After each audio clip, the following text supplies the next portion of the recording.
Good morning. How are you? I hope you are fine. Okay. I am also fine. मैं भी ठीक हूँ. Class 11th में युग निर्माण सीनियर सेकेंडरी स्कूल के YouTube चैनल पर आप लोगों का पुनः स्वागत है. आप लोगों को फिज़िक्स 2 सर पढ़ा रहे हैं, मैं भी पढ़ा रहा हूँ और नरेंद्र चौहान सर पढ़ा रहे हैं. वो सेकंड पार्ट पढ़ा रहे हैं, मैं फर्स्ट पार्ट पढ़ा रहा हूँ. आप लोग ये काम करिए, जो भी फिज़िक्स के वीडियोस बन रहे हैं, व्यूज़ बन रहे हैं, आपके ग्रुप में उसको पोस्ट किया जा रहा है. आपको बस एक काम करना है, उन वीडियोस को देखते हुए with the help of book, क्योंकि बुक्स की सारी चीज़ें उठाकर वीडियोस बना पाना पॉसिबल नहीं है. सो आप लोग with the help of book and with the help of this videos this views आप लोग अपना नोट्स प्रिपेयर करिए और उस नोट्स को आप अपने ही क्लास के ग्रुप में पोस्ट करिए. जो उसमें फॉल्ट होगा वो आप लोगों को बताया जाएगा. जो चीज़ें नहीं समझ में आती हैं वो आप लोग दोनों सर लोगों से, फिज़िक्स के 2 टीचर आपके अवेलेबल हैं, उनसे आप फ़ोन करके पूछ सकते हैं, पर्सनली पूछ सकते हैं, या आप अपने ग्रुप में क्वेश्चन क्रिएट कर सकते हैं. अभी 11th के बच्चे आप लोग हैं, सभी बच्चों से मैं परिचित नहीं हूँ. कुछ नए बच्चे एडमिशन लिए हैं, कुछ अपने ही स्कूल के बच्चे हैं. जो अपने स्कूल के बच्चे हैं उनको मैं पहचानता हूँ. क्लास 10th में उन लोगों को मैंने मैथमेटिक्स पढ़ाया था. आप लोग ये काम ये करें, आप लोगों को पहचान लूँगा मैं चेहरे से. आप लोग अपने ग्रुप में काम ये करिए कि ग्रुप में आपने जो अपना नंबर लगाया है उस नंबर के साथ आप अपना खुद का अपना एक फ़ोटो लगा लीजिए, तो मैं पहचान लूँगा कि हाँ ये बच्चे क्लास 11th के हैं. Okay, thank you. आइए अपने टॉपिक पर हम लौटते हैं. टॉपिक मेरा आज का है यूज़ ऑफ डायमेंशंस. अब यूज़ ऑफ डायमेंशंस में डायमेंशन के कई तरह के यूज़ हैं. उसमें एक यूज़ आज हम पढ़ेंगे, स्टार्ट करेंगे. Change a given physical quantity from one system of unit to another system of unit. कहने का मतलब यह है कि कोई फिजिकल क्वांटिटी आपको दिया हुआ है. जैसे कोई फिजिकल क्वांटिटी आप लेट कर लीजिए, जैसे वेलोसिटी है, तो वेलोसिटी एक फिजिकल क्वांटिटी है. ओके, ये वेलोसिटी का यूनिट होता है मीटर पर सेकेंड. तो ये मीटर पर सेकेंड ये इसका स्टैंडर्ड यूनिट है. इसको MKS सिस्टम में भी कहते हैं. MKS means metre kilogram second system. इसमें इसका यूनिट है मीटर पर सेकेंड. ओके, फिर मीटर पर सेकेंड ये आपका SI यूनिट भी है. देखिए, एक होता है MKS सिस्टम, एक होता है CGS सिस्टम, एक होता है FPS सिस्टम, फुट पाउंड और सेकेंड सिस्टम, और एक आपका है SI यूनिट. SI यूनिट उसको SI सिस्टम नहीं कहेंगे, SI यूनिट उसका पूरा नाम है system of international unit. Means वो सिस्टम ऑफ इंटरनेशनल यूनिट जो पूरे विश्व में जितने भी कंट्रीज़ हैं सबके द्वारा उसको फॉलो किया जाता है. उस SI यूनिट में मास का जो यूनिट है, स्टैंडर्ड यूनिट है, वो kg है, किलोग्राम है. लेंथ का मीटर है, टाइम का सेकंड है, इलेक्ट्रिक करंट का एम्पियर है. ओके, टेम्परेचर का केल्विन लिया गया. टेम्परेचर के 4 यूनिट्स हैं, सेल्सियस का है या सेंटीग्रेड का है. फिर आपका एक फ़ारेनहाइट है, जिसे डॉक्टरी थर्मामीटर है, वो फ़ारेनहाइट में टेम्परेचर, बॉडी टेम्परेचर फ़ारेनहाइट में मेजर किया जाता है. तीसरा केल्विन है. चौथा र्यूमर है. केल्विन को लिया गया, ये आपका एब्सोल्यूट टेम्परेचर स्केल होता है, इसलिए केल्विन को स्टैंडर्ड यूनिट में लिया गया. फिर आपका ल्यूमिनस इंटेंसिटी है, जिसकी यूनिट कैंडिला होती है.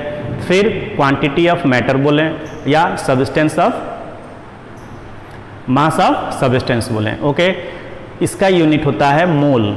ठीक है, सिंबल MOL. कहीं कहीं म्यू भी दिया है, कुछ बुक में म्यू बना दिया है. ठीक है, डायमेंशंस के बारे में लास्ट मेरा आप लोग व्यूज़ देखे होंगे.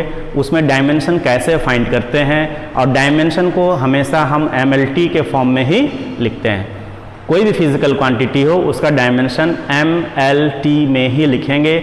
ये M means mass, L means length, T means time.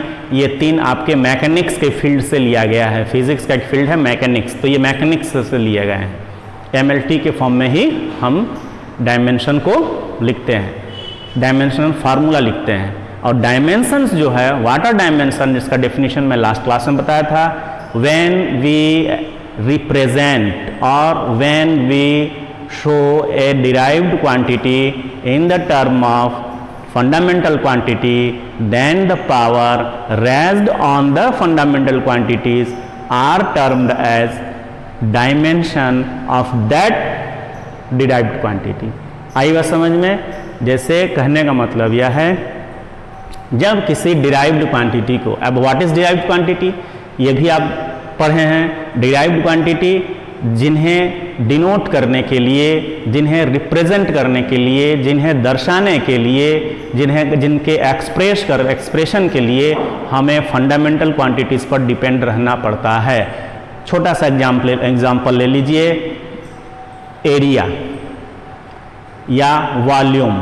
तो एरिया का फार्मूला होता है लेंथ इनटू ब्रेथ। तो लेंथ भी फंडामेंटल क्वांटिटी है, उसके यूनिट मीटर, और ब्रेथ जो है वो भी लेंथ ही है क्योंकि उसको भी हम मेजर करेंगे मीटर में। तो फिर एरिया डिपेंड हो गया किस पर? लेंथ पर। तो अगर हम एरिया का यूनिट लिखेंगे तो क्या लिखेंगे? Metre into metre means metre square. आप यहाँ से भी डायमेंशन निकाल लीजिए, जो मीटर स्क्वायर आया है, जो पावर 2 है, वही इसका डायमेंशन हो गया। तो वो इन द टर्म ऑफ लेंथ उसका डायमेंशन 2 है, मास उसमें नहीं है। तो एरिया का डायमेंशन अगर लिखेंगे, लास्ट व्यू आप देख लेंगे, वो है m0 L2 T0। तो 0 2 0 ये इसके डायमेंशन हो गए।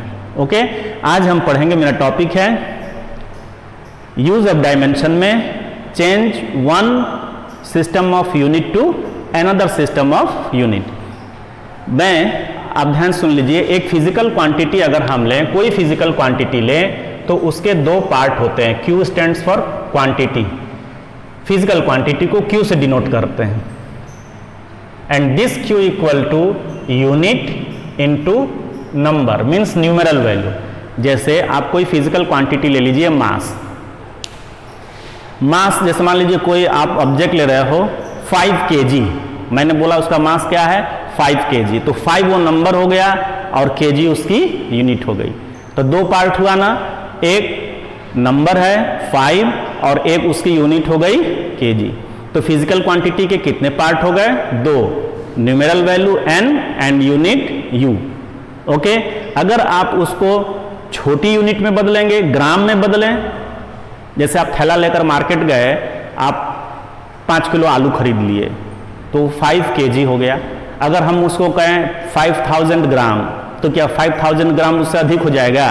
क्या कोई बड़ा थैला लेना पड़ेगा? नहीं ना, उसी थैले में है, वही क्वांटिटी है, नंबर चेंज हो गया, 5 से 5000 हो गया, यूनिट किलोग्राम से ग्राम हो गया। ग्राम छोटी यूनिट है, किलोग्राम बड़ी यूनिट है, 5 छोटा अंक है, 5000 बड़ा अंक है। तो इसका मतलब हमको यहाँ से क्या मिला? फिजिकल क्वांटिटी, कोई भी फिजिकल क्वांटिटी हमको दिया है तो कांस्टेंट है, उसका जो एक पार्ट है नंबर और एक है यूनिट, ये दोनों प्रोडक्ट हैं, ये दोनों मिलकर फिजिकल क्वांटिटी है, ये कांस्टेंट है, फिक्स है। अगर नंबर बढ़ेगा उसकी, जैसे 5 kg था, 5 से इसको 5000 कर रहे हैं, तो kg से ये आपका ग्राम हो जाएगा। समझ में आ गया? मीन्स ये दोनों एक दूसरे के क्या हो गए? इनवर्स प्रोपोर्शन हो गए। ये भी आपको पढ़ा दिया जा चुका है। अब आइए लेट कर लीजिए, वन सिस्टम ऑफ यूनिट में हम वन सिस्टम ऑफ यूनिट में ये n1 है और यह u1 है।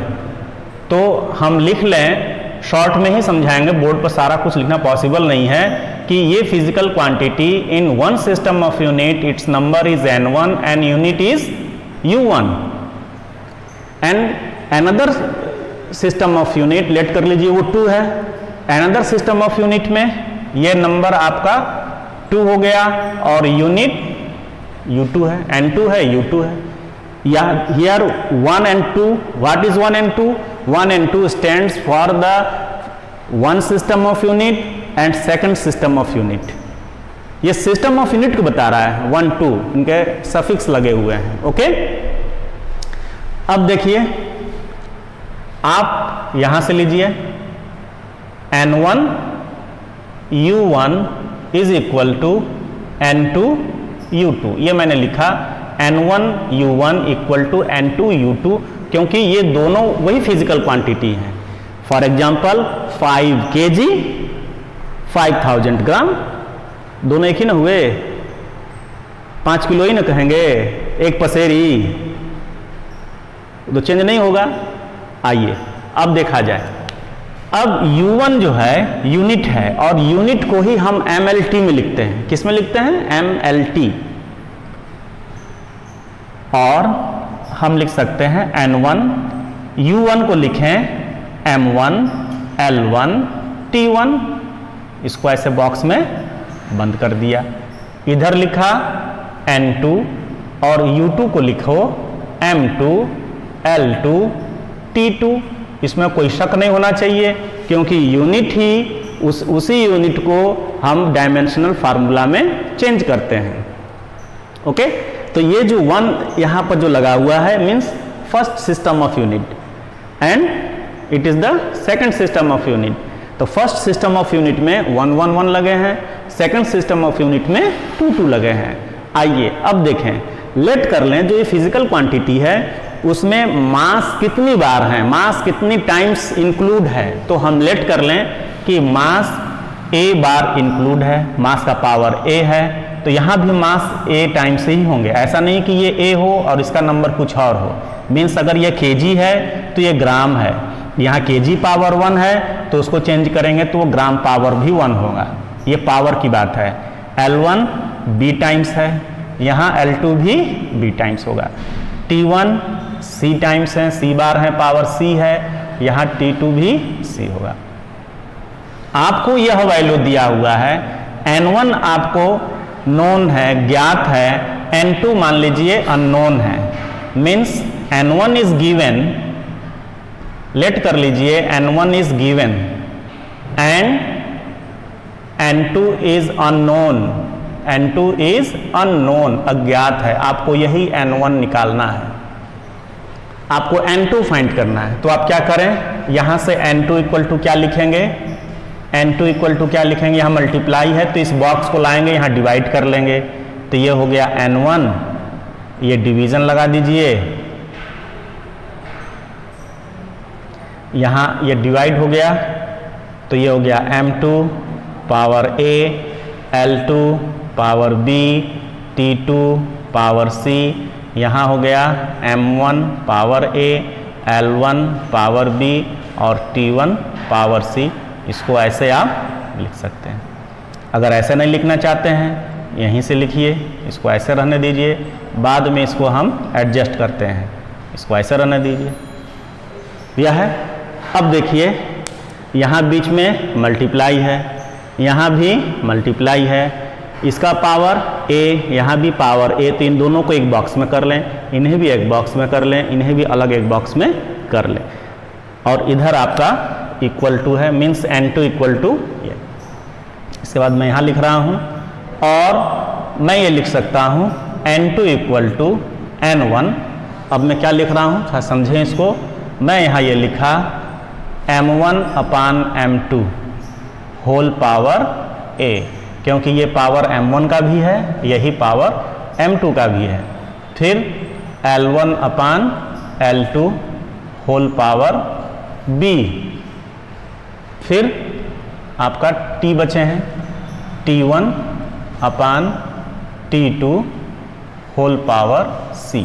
तो ये आपका एक फार्मूला हो गया N2 इक्वल टू, N2 अगर आपको निकालना हो, मीन्स वह नंबर फाइंड करना है। ये थियरी में बताया हूँ, अभी इस पर न्यूमेरिकल बताऊंगा तो समझ में आ जाएगा। ये थियरी है, ये थियरी यह है कि एक सिस्टम ऑफ यूनिट से दूसरे सिस्टम ऑफ यूनिट में अगर हम चेंज करें तो उस फिजिकल क्वांटिटी की नंबर क्या होगा। जैसे आप लेट कर लीजिए, आपको दिया है 25 किलोमीटर पर आवर, तो 25 किलोमीटर पर आवर को मीटर पर सेकंड में अगर चेंज करना है तो फिर आप क्या करेंगे, तो ये सिस्टम ऑफ यूनिट से ही उसको हम चेंज करेंगे। इसको नोट कर लीजिए, तब एग्जांपल में बताता हूँ।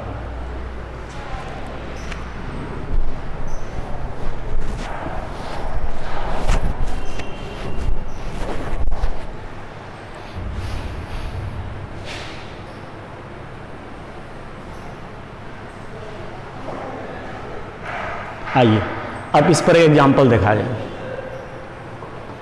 इस पर एक एग्जाम्पल देखा जाए तभी आप लोगों को समझ में आएगा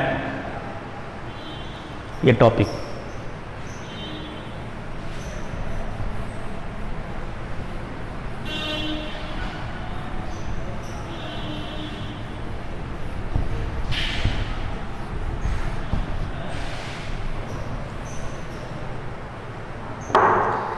जैसे एक एग्जाम्पल में लूँ, छोटा सा एग्जाम्पल ले रहे हैं, लेट कर लीजिए 35 kilometre per hour change in, या फिर हम इसको पहले भी लिख सकते थे change 36 kilometre per hour in metre पर सेकेंड। तो हम ऐसे ही लिख रहे हैं चेंज इन मीटर पर सेकेंड।